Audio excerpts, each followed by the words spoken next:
So what I noticed right away, I'm going to take off the tire and everything, but I cleaned these wheels last week. Not last week, probably,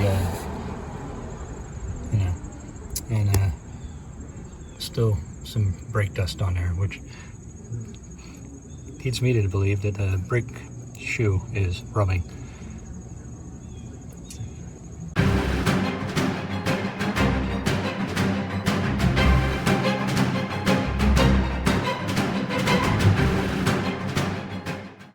Okay, we're jacked up. And I got the wheel off the ground. Haven't taken the tire off yet. Just going to do a spin test on here, see if I can hear anything rubbing.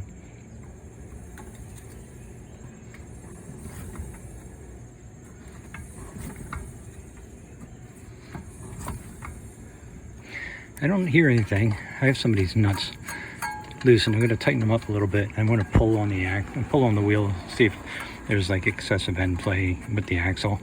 I'll try that next. Okay, no signs of excessive end play. I'm going to take off this drum. Incidentally, this is the second drum and second wheel cylinder that I've put in this car.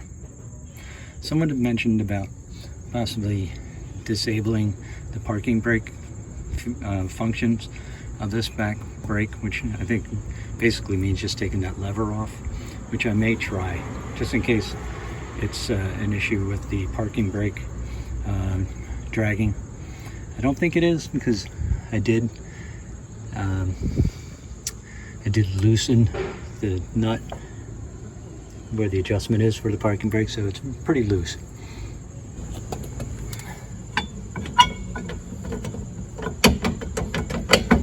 So you see the getting the drum off is pretty easy, so it's not like it's over tightened pads. Hopefully you can see that. That's what's rubbing. There are a couple of thoughts that I had with this. Is that perhaps there's something that's rubbing, not the pads themselves, but perhaps something on the drum. So I'm going to take a look at seeing if perhaps like the back end of this drum is rubbing on something, because this may be hard to see. Let me clean it up first. So this surface right here is like, I don't know, I don't have nothing to compare it to unless I take one of the other ones off, but there's a sharp edge here, and this looks to be like a machined edge. Good to take a couple measurements too to see if perhaps this is out of round. But anyway, let's take a look at the brakes themselves. My thought was that something may be rubbing.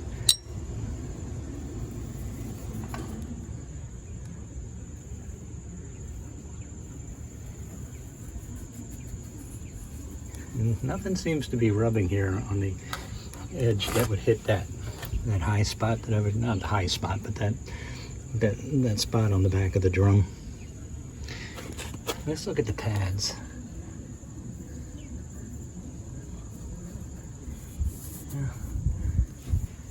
Pads are getting thinner.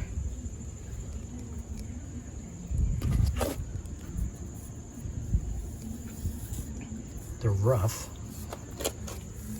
Actually, you'd think they would be smooth, but maybe no. I guess they have to have some sort of texture.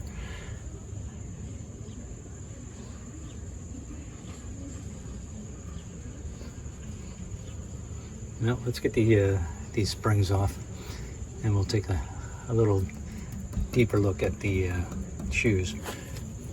Remember, the one with the long tab goes in the front, and the one with the longer pad goes to the rear. I do notice one thing though, is that this pad is much thinner. Much? I don't know. Maybe measure it. I'm going to measure it. Hold on. So at the top it's 264.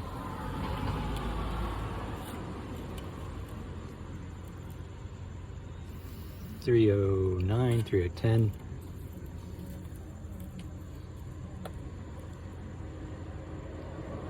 $346, and it's, you can tell it's $352 at the back. The rear one is $263 at the bottom. It was $225, incidentally enough, up top, and here in the middle, I forget what it was, $265. So they definitely are not wearing evenly. I don't know if that makes any difference. All right, let's break it down all the way. Break it down.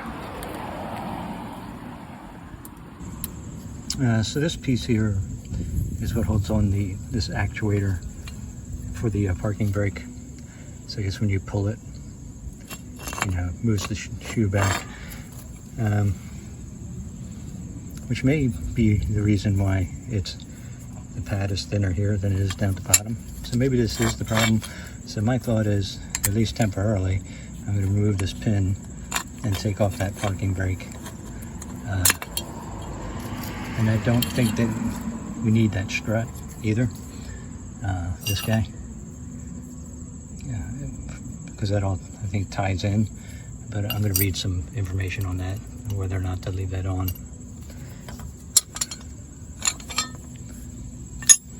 All right, I'm going to rebuild this. As far as this goes, I'm not sure if this can just hang out there. I'll see if that interferes with anything. If not, I guess I know these things are a pain in the neck. Try to get this out and just sort of tie it back here temporarily. I think I will do that. I don't like having this thing within the whole brake area. Also, clean these areas out. Look really deeply to see if anything's rubbing. I will oil these pads or grease these pads where the shoes run on, and we'll put this thing back together. Get one of those cans to spray that, and as Jamie on Dead Dodge Garage says, don't breathe this stuff in. Not good. Still asbestos, I think. So I put the brakes back together. I did wind up using this strut. I believe it's called a parking brake strut, but it seems to me if you don't have that in, that perhaps the top part of this is not structural. So I elected to keep that in. Cleaned up everything. Parking brake is tied off over here, and I guess the next thing to do is just put it back together and give it a go, see what happens. Now I assume we're going to get some heat because, you know, the brakes have to adjust in a little bit, but hopefully this will fix the issue, and then we can, if it does, at least we can figure out how to set up this parking brake properly. All right, more experimentation. Wheels on. Test drive. Are you sick of these long, boring test drives? At least I get to drive the car around. Stick with me for a little bit. Just make sure it stops.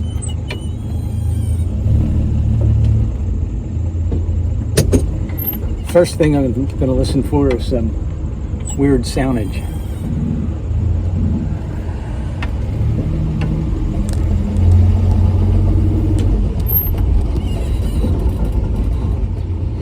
Nothing weird so far. I have to back this up and set the brake.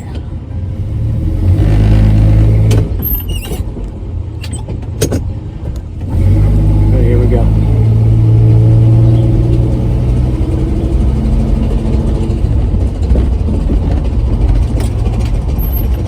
So many rattles, it's hard to tell if anything is making noise that shouldn't be making noise. Which way should we go? Left or right? Okay, right.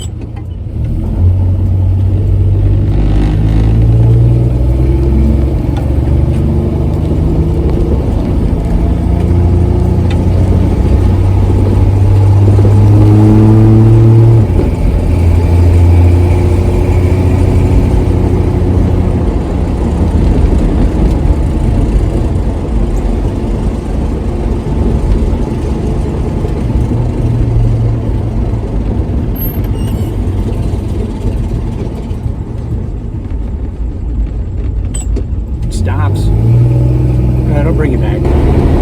I've been driving it around for a little bit. Noticed a couple of things. It doesn't seem to stop any better when it's cold. Now, I didn't expect that because it didn't really start having brake fade and things like that until, you know, I drove the car for a while. I did have noticed a couple of things though. I've been driving it about, I don't know, 10 minutes. Go ahead. Only one per customer. There we go. The world cannot drive. You all know this. They are some of the worst drivers recently. And I know it must be getting old. But for God's sakes, people don't use turn signals. They cut you off. Especially, and they probably don't know that these cars don't stop like modern day cars. You gotta give me a little bit of room to stop. There, bitching is finished for now. So, getting back after my rant, I have noticed that I've tried a couple of emergency stops, or what you would call panic stops. And before, when the car was, when I drove it for a while, they were tending to lock up. So I'm going to attempt to do one of those right now because they'll get me behind me. And it does not lock up. So what I think was happening was that rear wheel was engaging first and then locking up. And then what I was getting is skidding back there. So that is much better. So that is very promising. I guess the telltale or the litmus test for this will be when I go and touch them to see if they're all equally warm. I don't know if there's any sort of hocus pocus with brakes. Does one brake do more than all the others? My thinking, or my what I recall, is that the front brakes are supposed to do the most of the braking, and the rear brakes are there for obviously supplemental braking. That is, I guess, why in these cars, or a lot of cars, they did front drums and front disc brakes and left drum brakes on the back for a number of years. But I am very happy with the panic stopping. It's not locking up. Before, like if I tried to do like a quick stop, it would bark like that, but it would bark like that a lot longer and skid. I can do actually panic stops with this now, which is very, very, very comforting. All right, I'll be back after I drive just a few more miles. Then we'll do the old hand test. This way you can get a bird's eye view. I'll try to do a panic stop or a quick stop in a little bit.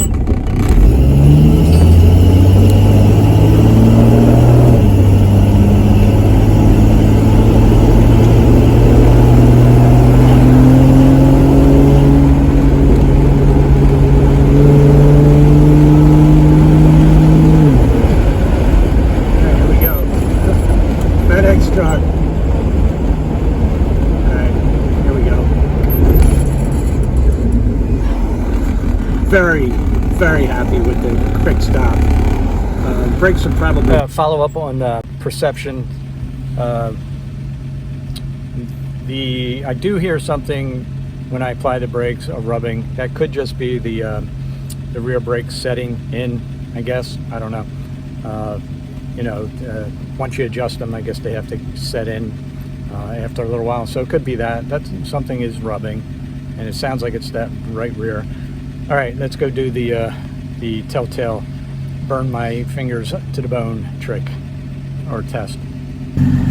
All right, here we go. This is driver's side rear. Definitely warm. Probably the warmest it's been in all of my tests. So definitely feeling some warmth there. I'm not going to touch the drum. I can tell it's going to be hot. All right, driver's side front. Again, same as that one, warmer than it's been, and I think that's actually a good sign, because the other ones, when I was doing these tests before, they were warm but not very hot. These are hot-ish. I wish I had one of those fancy temperature gauges. All right, here we go. Front passenger side. Same thing, maybe a tiny bit cooler than the one on the other side in the front, but definitely warmer than it has been. Okay, here we go. Rear. I'm almost afraid to touch it. Still warmer than the others, but not where I can't keep my hand on it. But definitely warmer than the others. That could be brake setting in. I'm going to do one more test. I got to drive. I drove probably about 9 or 10 miles, so I'm going to go back and we'll do the retest again.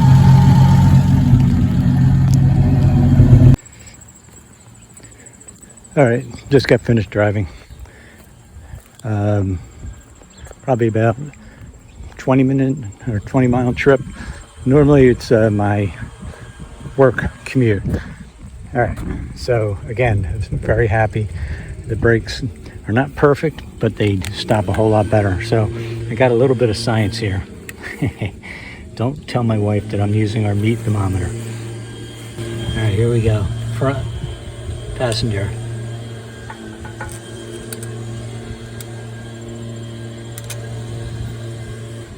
Oh, 113, 120.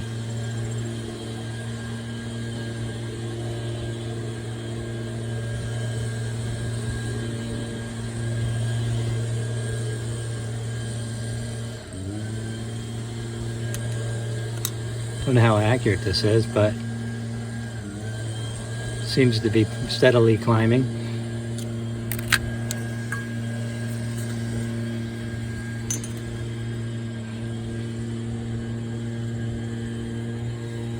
I'm just doing the wheel. This is about 118. Let's do the front right, or front. Hey, chipmunk. Don't see them too often.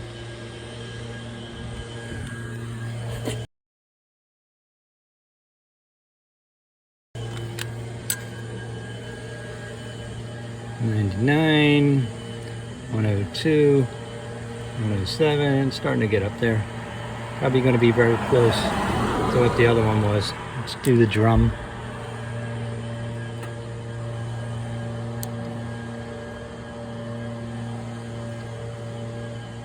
Okay, comparable. Rear drivers.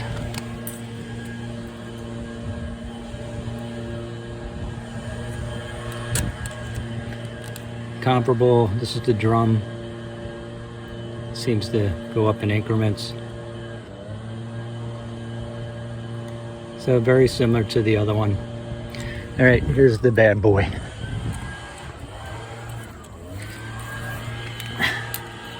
Wheel.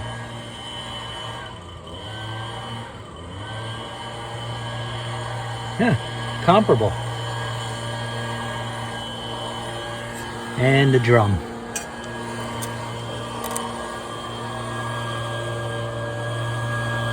All right, you can see this is going up much hotter.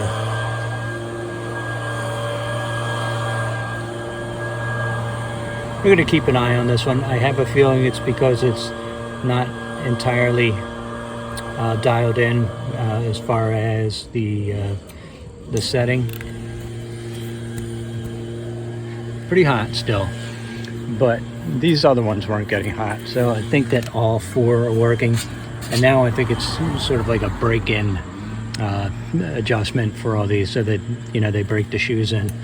We'll keep an eye on it, but as I said, it's stopping much better. I feel much safer driving it, and that's the key thing. All right, thank you for watching, and we'll see you next time. Stay, and remember, always lock your car when you have to leave it out on the street.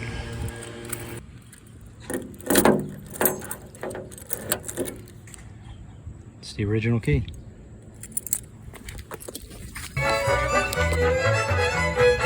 Dios bendiga este día venturoso y bendiga la prenda que adoro.